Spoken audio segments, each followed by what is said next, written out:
Hi guys, so for today's video I'll teach you how to do the slip knot.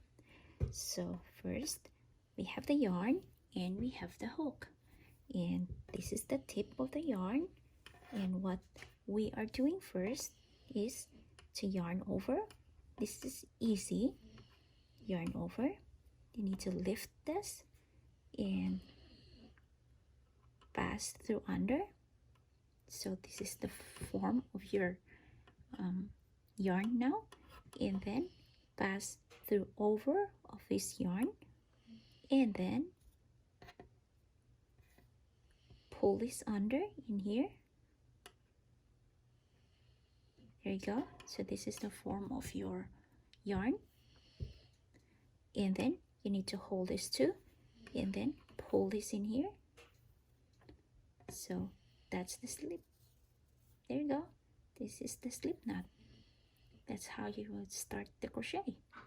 Again, let's do it again. There you go. The yarn over, lift this one under, and then pass through over, and then pull it in here under, and then hold this tip, hold this tip in here, and then pull this. There you go.